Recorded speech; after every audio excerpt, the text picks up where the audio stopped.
Recording by Crow Girl. The Yellow Sign by Robert W. Chambers. Let the red dawn surmise what we shall do when this blue starlight dies and all is through. 1. There are so many things which are impossible to explain. Why should certain chords in music make me think of the brown and golden tints of autumn foliage? Why should the mass of Sainte Cécile bend my thoughts wandering among caverns whose walls blaze with ragged masses of virgin silver? What was it in the roar and turmoil of Broadway at 6 o'clock that flashed before my eyes the picture of a still Breton forest, where sunlight filtered through spring foliage, and Sylvia bent, half curiously, half tenderly, over a small green lizard, murmuring, "To think that this is also a little ward of God." When I first saw the watchman, his back was toward me. I looked at him indifferently until he went into the church. I paid no more attention to him than I had to any other man who lounged through Washington Square that morning. And when I shut my window and turned back into my studio, I had forgotten him. Late in the afternoon, the day being warm, I raised the window again and leaned out to get a sniff of air. A man was standing in the courtyard of the church, and I noticed him again with as little interest as I had that morning. I looked across the square to where the fountain was playing, and then, with my mind filled with vague impressions of trees, asphalt drives, and the moving groups of nursemaids and holiday makers, I started to walk back to my easel. As I turned, my listless glance included the man below in the churchyard. His face was toward me now, and with a perfectly involuntary movement I bent to see it. At the same moment he raised his head and looked at me. Instantly I thought of a coffin worm. Whatever it was about the man that repelled me I did not know, but the impression of a plump, white grave worm was so intense and nauseating that I must have shown it in my expression, for he turned his puffy face away with a movement which made me think of a disturbed grub in a chestnut. I went back to my easel and motioned the model to resume her pose. After working a while, I was satisfied that I was spoiling what I had done as rapidly as possible, and I took up a palette knife and scraped the color out again. The flesh tones were sallow and unhealthy, and I did not understand how I could have painted such a sickly color into a study which before that had glowed with healthy tones. I looked at Tessie. She had not changed, and the clear flush of health dyed her neck and cheeks as I frowned. "Is it something I've done?" she said. "No, I've made a mess of this arm, and for the life of me I can't see how I came to paint such mud as that into the canvas," I replied. "Don't I pose well?" she insisted. "Of course, perfectly." "Then it's not my fault." "No, it's my own." "I'm very sorry," she said. I told her she could rest while I applied rag and turpentine to the plague spot on my canvas, and she went off to smoke a cigarette and look over the illustrations in the Courrier Français. I did not know whether it was something in the turpentine or a defect in the canvas, but the more I scrubbed, the more that gangrene seemed to spread. I worked like a beaver to get it out, and yet the disease appeared to creep from limb to limb of the study before me.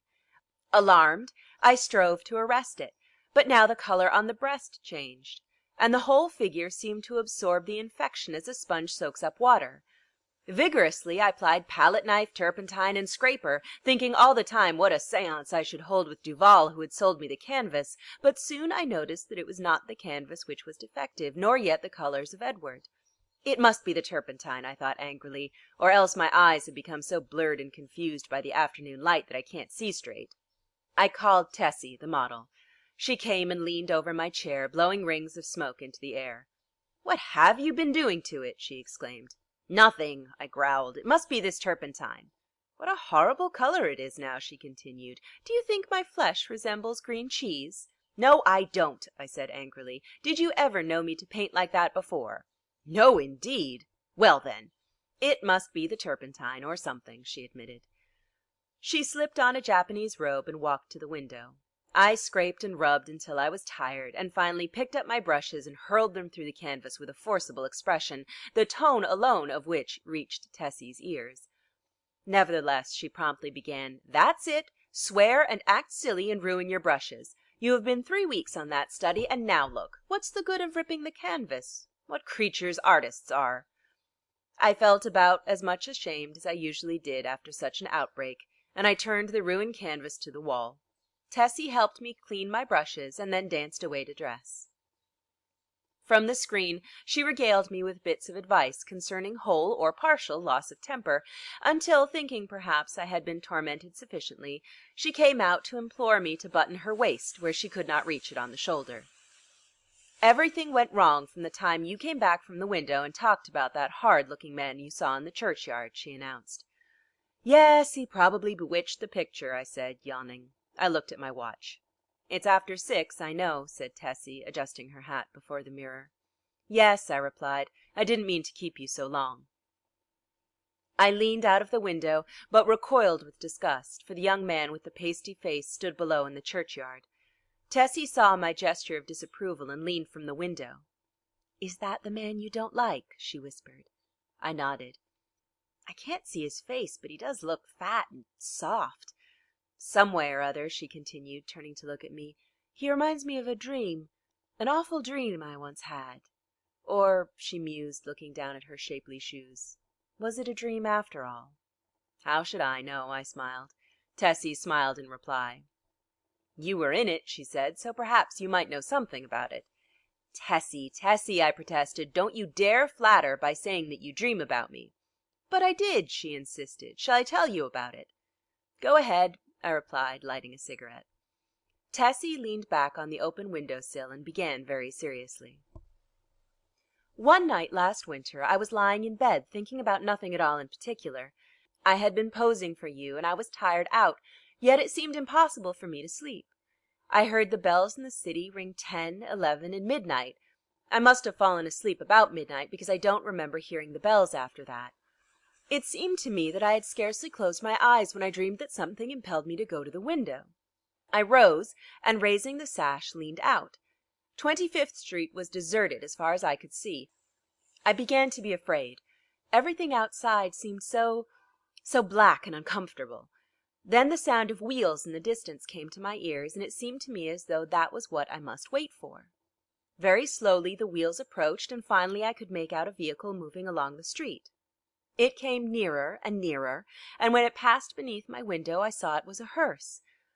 Then, as I trembled with fear, the driver turned and looked straight at me. When I awoke, I was standing by the open window shivering with cold, but the black-plumed hearse and the driver were gone. I dreamed this dream again in March last, and again awoke beside the open window. Last night the dream came again. You remember how it was raining. When I awoke, standing at the open window, my nightdress was soaked. But where did I come into the dream? I asked. You were in the coffin, but you were not dead." "In the coffin?" "Yes." "How did you know? Could you see me?" "No, I only knew you were there." "Had you been eating Welsh rabbits or lobster salad?" I began, laughing, but the girl interrupted me with a frightened cry. "Hello, what's up?" I said as she shrank into the embrasure by the window. That man below in the churchyard, he drove the hearse." "Nonsense," I said, but Tessie's eyes were wide with terror. I went to the window and looked out. The man was gone. "Come, Tessie," I urged, "don't be foolish. You have posed too long. You are nervous." "Do you think I could forget that face?" she murmured. "3 times I saw the hearse pass below my window, and every time the driver turned and looked up at me. Oh, his face was so white and soft. It looked dead. It looked as if it had been dead a long time." I induced the girl to sit down and swallow a glass of marsala. Then I sat down beside her and tried to give her some advice. "Look here, Tessie, you go to the country for a week or 2, and you'll have no more dreams about hearses. You pose all day, and when night comes your nerves are upset. You can't keep this up. Then, again, instead of going to bed when your day's work is done, you run off to picnics at Sulzer's Park, or go to the El Dorado or Coney Island, and when you come down here next morning you're fagged out. There was no real hearse. There was a soft-shell crab dream." She smiled faintly. "What about the man in the churchyard?" "Oh, he's only an ordinary, unhealthy, everyday creature." "As true as my name is Tessie Reardon, I swear to you, Mr. Scott, that the face of the man below in the churchyard is the face of the man who drove the hearse." "What of it?" I said. "It's an honest trade." "Then you think I did see the hearse?" "Oh," I said diplomatically, "if you really did, it might not be unlikely that the man below drove it. There's nothing in that." Tessie rose, unrolled her scented handkerchief, and taking a bit of gum from a knot in the hem, placed it in her mouth. Then, drawing on her gloves, she offered me her hand, with a frank "Good night, Mr. Scott," and walked out. 2. The next morning Thomas, the bellboy, brought me the Herald and a bit of news. The church next door had been sold. I thanked heaven for it, not that being a Catholic I had any repugnance for the congregation next door, but because my nerves were shattered by a blatant exhorter whose every word echoed through the aisle of the church as if it had been my own rooms, and who insisted on his R's with a nasal persistence which revolted my every instinct. Then, too, there was a fiend in human shape, an organist, who reeled off some of the grand old hymns with an interpretation of his own, and I longed for the blood of a creature who could play the doxology with an amendment of minor chords which one hears only in a quartet of very young undergraduates. I believe the minister was a good man, but when he bellowed, "And the Lord said unto Moses, the Lord is a man of war, the Lord is his name," my wrath shall wax hot, and I will kill you with the sword. I wondered how many centuries of purgatory it would take to atone for such a sin. Who bought the property? I asked Thomas. Nobody that I knows, sir. They do say the gent what owns this here Hamilton Flats was looking at it. He might be a-building more studios. I walked to the window. The young man with the unhealthy face stood by the churchyard gate, and at the mere sight of him the same overwhelming repugnance took possession of me. "By the way, Thomas," I said, "who is that fellow down there?" Thomas sniffed. "That there worm, sir. He's night watchman of the church, sir. He makes me tired of sitting out all night on them steps and looking at you insultin' like. I'd have punched his head, sir. Beg pardon, sir." "Go on, Thomas." "One night I was comin' home with 'Arry, the other English boy. I sees him sitting there on them steps. We had Molly and Jen with us, sir, the 2 girls on the tray service, and he looked so insultin' at us that I up and says, 'What you looking at, you fat slug?' Beg pardon, sir, but that's how I says, sir. Then he don't say nothing, and I says, 'Come out, and I'll punch that puddin' head.' Then I opens the gate and goes in, but he don't say nothing, only looks insulting like. Then I hits him one, but his head was that cold and mushy it'd sicken you to touch him." "What did he do then?" I asked curiously. "Him? Nothin'. And you, Thomas?" The young fellow flushed with embarrassment and smiled uneasily. "Mr. Scott, sir, I ain't no coward, and I can't make out at all why I run. I was in the 5th Lancers, sir, bugler at Tel el Kebir, and was shot by the Wells." "You don't mean to say you ran away?" "Yes, sir, I run." "Why?" "That's just what I want to know, sir. I grabbed Molly and run, and the rest was as frightened as I." "But what were they frightened at?" Thomas refused to answer for a while, but now my curiosity was aroused about the repulsive young man below, and I pressed him. 3 years' sojourn in America had not only modified Thomas's Cockney dialect, but had given him the American's fear of ridicule. "You won't believe me, Mr. Scott, sir?" "Yes, I will." "You'll laugh at me, sir." "Nonsense." He hesitated. "Well, sir, it's Gord's truth that when I hit him he grabbed me wrist, sir, and when I twisted his soft, mushy fist, one of his fingers come off of me hand." The utter loathing and horror of Thomas's face must have been reflected in my own, for he added, "It's awful. Now when I see him I just go away. He makes me ill." When Thomas had gone I went to the window. The man stood beside the church railing with both hands on the gate, but I hastily retreated to my easel again, sickened and horrified, for I saw that the middle finger of his right hand was missing. At 9 o'clock Tessie appeared and vanished behind the screen with a merry "Good morning, Mr. Scott." When she had reappeared and taken her pose upon the model stand, I started a new canvas, much to her delight. She remained silent as long as I was on the drawing, but as soon as the scrape of the charcoal ceased and I took up my fixative, she began to chatter. "Oh, I had such a lovely time last night. We went to Tony Pastor's." "Who are we?" I demanded. "Oh, Maggie, you know, Mr. White's model, and Pinky McCormick. We call her Pinky because she's got that beautiful red hair you artists like so much. And Lizzie Burke." I sent a shower of spray from the fixative over the canvas and said, "Well, go on." "We saw Kelly, and Baby Barnes the skirt dancer, and all the rest." I made a mash. "Then you have gone back on me, Tessie." She laughed and shook her head. "He's Lizzie Burke's brother, Ed. He's a perfect gentleman." I felt constrained to give her some parental advice concerning mashing, which she took with a bright smile. "Oh, I can take care of a strange mash," she said, examining her chewing gum. "But Ed is different. Lizzie is my best friend." Then she related how Ed had come back from the stocking mill in Lowell, Massachusetts, to find her and Lizzie grown up, and what an accomplished young man he was, and how he thought nothing of squandering $50 for ice cream and oysters to celebrate his entry as clerk into the woolen department of Macy's. Before she finished, I began to paint, and she resumed the pose, smiling and chattering like a sparrow. By noon, I had the study fairly well rubbed in, and Tessie came to look at it. "That's better," she said. I thought so too, and ate my lunch with a satisfied feeling that all was going well. Tessie spread her lunch on a drawing table opposite me, and we drank our claret from the same bottle and lighted our cigarettes from the same match. I was very much attached to Tessie. I had watched her shoot up into a slender but exquisitely formed woman from a frail, awkward child. She had posed for me during the last 3 years, and among all my models she was my favorite. It would have troubled me very much indeed had she become tough, or fly, as the phrase goes, but I never noticed any deterioration of her manner, and felt at heart that she was all right. She and I never discussed morals at all, and I had no intention of doing so, partly because I had none myself, and partly because I knew she would do what she liked in spite of me. Still, I did hope she would steer clear of complications, because I wished her well, and then also I had a selfish desire to retain the best model I had. I knew that mashing, as she termed it, had no significance with girls like Tessie, and that such things in America did not resemble in the least the same things in Paris.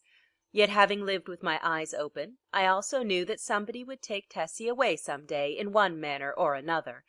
And though I professed to myself that marriage was nonsense, I sincerely hoped that in this case there would be a priest at the end of the vista.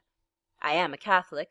When I listen to high mass, when I sign myself, I feel that everything, including myself, is more cheerful, and when I confess, it does me good. A man who lives as much alone as I do must confess to somebody. Then again, Sylvia was Catholic, and it was reason enough for me. But I was speaking of Tessie, which is very different. Tessie also was Catholic, and much more devout than I, so taking it all in all, I had little fear for my pretty model until she should fall in love. But then I knew that fate alone would decide her future for her, and I prayed inwardly that fate would keep her away from men like me, and throw into her path nothing but Ed Burkes and Jimmy McCormick's, bless her sweet face. Tessie sat blowing rings of smoke up to the ceiling and tinkling the ice in her tumbler. "Do you know that I also had a dream last night?" I observed. "Not about that man," she laughed. "Exactly. A dream similar to yours, only much worse. It was foolish and thoughtless of me to say this, but you know how little tact the average painter has. I must have fallen asleep about 10 o'clock," I continued, "and after a while I dreamt that I awoke. So plainly did I hear the midnight bells, the wind in the tree branches, and the whistle of steamers from the bay, that even now I can scarcely believe I was not awake. I seemed to be lying in a box which had a glass cover. Dimly I saw the street lamps as I passed, for I must tell you, Tessie, the box in which I reclined appeared to lie in a cushioned wagon which jolted me over a stony pavement. After a while I became impatient and tried to move, but the box was too narrow. My hands were crossed on my breast, so I could not raise them to help myself. I listened and then tried to call. My voice was gone. I could hear the trample of the horses attached to the wagon, and even the breathing of the driver. Then another sound broke upon my ears like the raising of a window sash. I managed to turn my head a little, and found I could look not only through the glass cover of my box, but also through the glass panes in the side of the covered vehicle. I saw houses, empty and silent, with neither light nor life about any of them excepting one. In that house a window was open on the first floor, and a figure all in white stood looking down into the street. It was you. Tessie had turned her face away from me and leaned on the table with her elbow. "I could see your face," I resumed, "and it seemed to me to be very sorrowful. Then we passed on and turned into a narrow black lane. Presently the horses stopped. I waited and waited, closing my eyes with fear and impatience, but all was silent as the grave. After what seemed to me hours, I began to feel uncomfortable. A sense that somebody was close to me made me unclose my eyes. Then I saw the white face of the hearse driver looking at me through the coffin lid." A sob from Tessie interrupted me. She was trembling like a leaf. I saw I had made an ass of myself, and attempted to repair the damage. "Why, Tess," I said, "I only told you this to show you what influence your story might have on another person's dreams. You don't suppose I really lay in a coffin, do you? What are you trembling for? Don't you see that your dream and my unreasonable dislike for that inoffensive watchman of the church simply set my brain working as soon as I fell asleep?" She laid her head between her arms and sobbed as if her heart would break. What a precious triple donkey I had made of myself, but I was about to break my record. I went over and put my arm about her. "Tessie, dear, forgive me," I said. "I had no business to frighten you with such nonsense. You're too sensible a girl, too good a Catholic, to believe in dreams." Her hand tightened on mine and her head fell back upon my shoulder, but she still trembled, and I petted her and comforted her. "Come, Tess, open your eyes and smile." Her eyes opened with a slow, languid movement and met mine, but their expression was so queer that I hastened to reassure her again. "It's all humbug, Tessie. You surely are not afraid that any harm will come to you because of that?" "No," she said, but her scarlet lips quivered. "Then what's the matter? Are you afraid?" "Yes. Not for myself." "For me, then?" I demanded gaily. "For you," she murmured in a voice almost inaudible. I care for you." At first I started to laugh, but when I understood her a shock passed through me, and I sat like one turned to stone. This was the crowning bit of idiocy I had committed. During the moment which elapsed between her reply and my answer, I thought of 1,000 responses to that innocent confession. I could pass it by with a laugh. I could misunderstand her and assure her as to my health. I could simply point out that it was impossible she could love me. But my reply was quicker than my thoughts, and I might think and think now when it was too late, for I had kissed her on the mouth. That evening I took my usual walk in Washington Park, pondering over the occurrences of the day. I was thoroughly committed, there was no back out now, and I stared the future straight in the face. I was not good, not even scrupulous, but I had no idea of deceiving either myself or Tessie. The one passion of my life lay buried in the sunlit forests of Brittany. Was it buried forever? Hope cried no. For 3 years I had been listening to the voice of hope, and for 3 years I had waited for a footstep on my threshold. Had Sylvia forgotten? No, cried hope. I said that I was no good. That is true, but still I was not exactly a comic opera villain. I had led an easy-going, reckless life, taking what invited me of pleasure, deploring and sometimes bitterly regretting consequences. In one thing alone, except my painting, was I serious, and that was something which lay hidden, if not lost, in the Breton forests. It was too late for me to regret what had occurred during the day. Whatever it had been, pity, a sudden tenderness for sorrow, or the more brutal instinct of gratified vanity, it was all the same now, and unless I wished to bruise an innocent heart, my path lay marked before me. The fire and strength, the depth of passion of a love which I had never even suspected, with all my imagined experience in the world, left me no alternative but to respond or send her away. Whether because I am so cowardly about giving pain to others, or whether it was that I have little of the gloomy Puritan in me, I do not know, but I shrank from disclaiming responsibility for that thoughtless kiss, and in fact had no time to do so before the gates of her heart opened and the flood poured forth. Others who habitually do their duty and find a sullen satisfaction in making themselves and everybody else unhappy might have withstood it. I did not. I dared not. After the storm had abated, I did tell her that she might better have loved Ed Burke and worn a plain gold ring, but she would not hear of it, and I thought perhaps as long as she had decided to love somebody she could not marry, it had better be me. I, at least, could treat her with intelligent affection, and whenever she became tired of her infatuation, she could go none the worse for it. For I was decided on that point, although I knew how hard it would be. I remembered the usual termination of platonic liaisons, and thought how disgusted I had been whenever I heard of one. I knew I was undertaking a great deal for so unscrupulous a man as I was, and I dreamed the future, but never for one moment did I doubt that she was safe with me. Had it been anybody but Tessie, I should not have bothered my head about scruples, for it did not occur to me to sacrifice Tessie as I would have sacrificed a woman of the world. I looked the future squarely in the face and saw the several probable endings to the affair.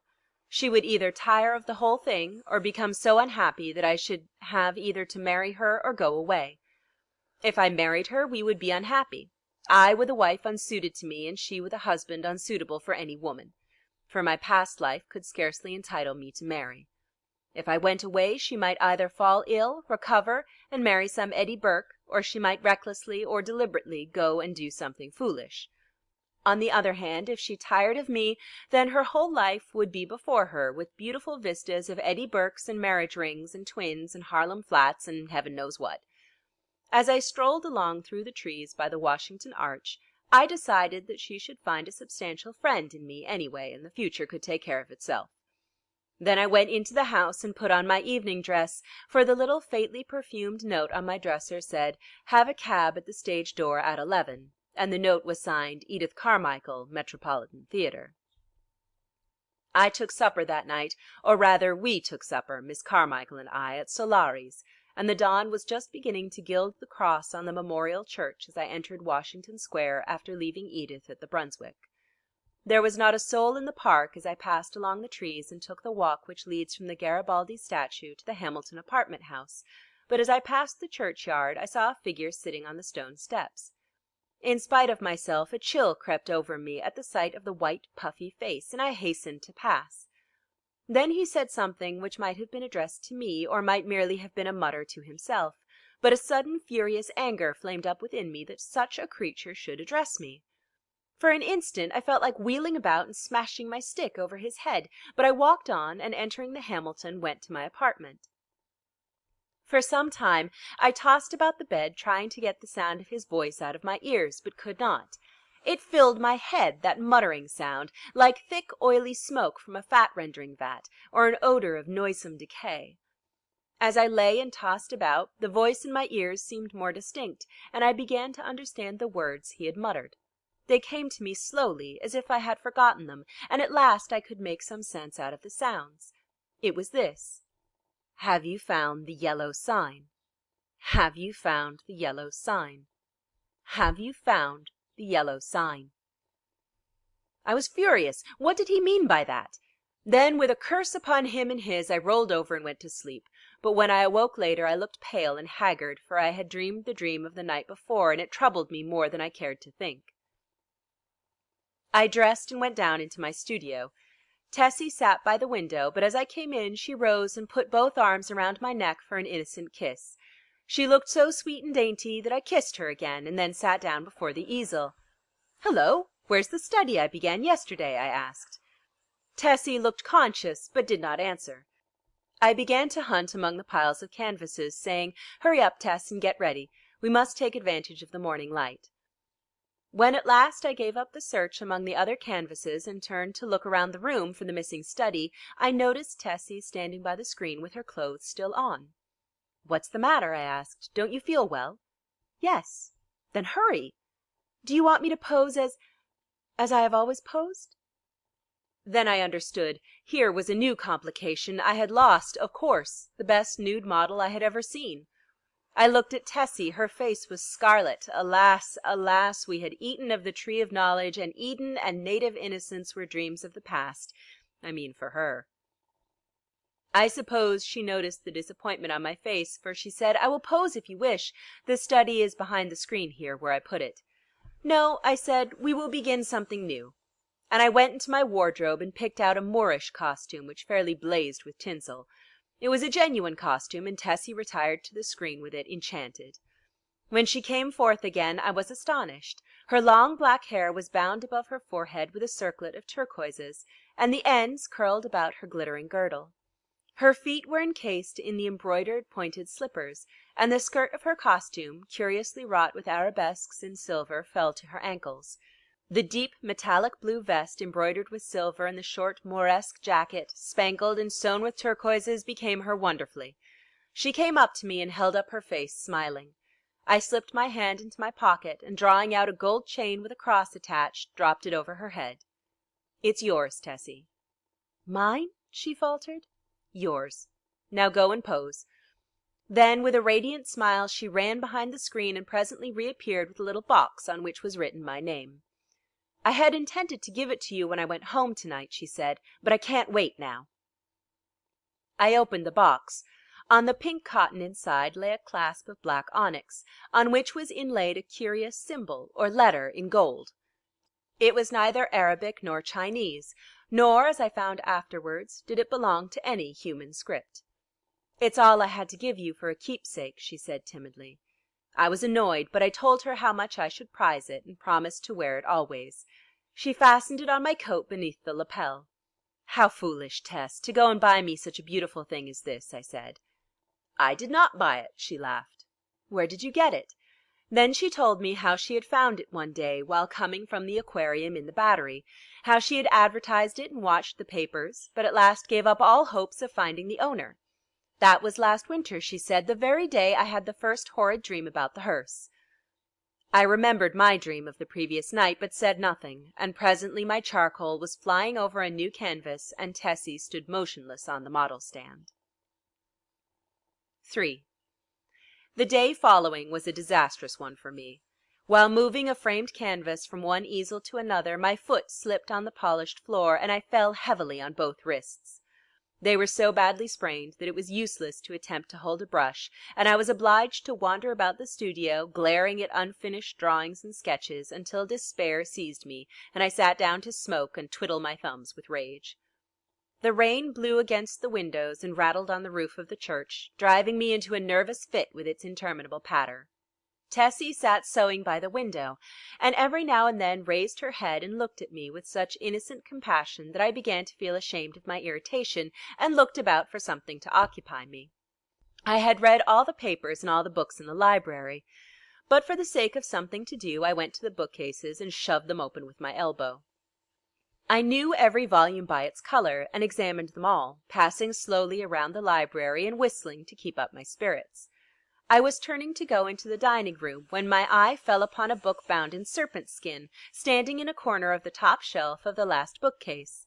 I did not remember it, and from the floor could not decipher the pale lettering on the back, so I went to the smoking room and called Tessie. She came in from the studio and climbed up to reach the book. "What is it?" I asked. "The King in Yellow." I was dumbfounded. Who had placed it there? How came it in my rooms? I had long ago decided that I should never open that book, and nothing on earth could have persuaded me to buy it. Fearful lest curiosity might tempt me to open it, I had never even looked at it in bookstores.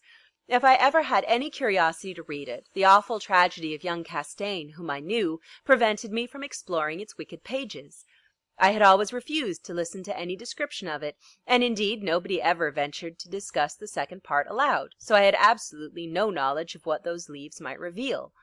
I stared at the poisonous mottled binding as I would at a snake. "Don't touch it, Tessie," I said. "Come down." Of course my admonition was enough to arouse her curiosity, and before I could prevent it she took the book, and laughing danced off into the studio with it. I called to her, but she slipped away with a tormenting smile at my helpless hands, and I followed her with some impatience. "Tessie," I cried, entering the library, "listen, I am serious. Put that book away. I do not wish you to open it." The library was empty. I went into both drawing rooms, then into the bedrooms, laundry, kitchen, and finally returned to the library and began a systematic search. She had hidden herself so well that it was half an hour later when I discovered her crouching white and silent by the latticed window in the storeroom above. At the first glance I saw she had been punished for her foolishness. The King in Yellow lay at her feet, but the book was open at the second part. I looked at Tessie and saw it was too late. She had opened The King in Yellow. Then I took her by the hand and led her into the studio. She seemed dazed, and when I told her to lie down on the sofa, she obeyed me without a word. After a while she closed her eyes, and her breathing became regular and deep, but I could not determine whether or not she slept. For a long while I sat silently beside her, but she neither stirred nor spoke, and at last I rose, and entering the unused storeroom, took the book in my least injured hand. It seemed heavy as lead, but I carried it into the studio again, and sitting down on the rug beside the sofa, opened it and read it through from beginning to end. When, faint with excess of my emotions, I dropped the volume and leaned wearily back against the sofa, Tessie opened her eyes and looked at me. We had been speaking for some time in a dull, monotonous strain before I realized that we were discussing The King in Yellow. Oh, the sin of writing such words, words which are clear as crystal, limpid and musical as bubbling springs, words which sparkle and glow like the poisoned diamonds of the Medicis. Oh, the wickedness, the hopeless damnation of a soul who could fascinate and paralyze human creatures with such words, words understood by the ignorant and wise alike, words which are more precious than jewels, more soothing than music, more awful than death. We talked on, unmindful of the gathering shadows, and she was begging me to throw away the clasp of black onyx, quaintly inlaid with what we now knew to be the yellow sign.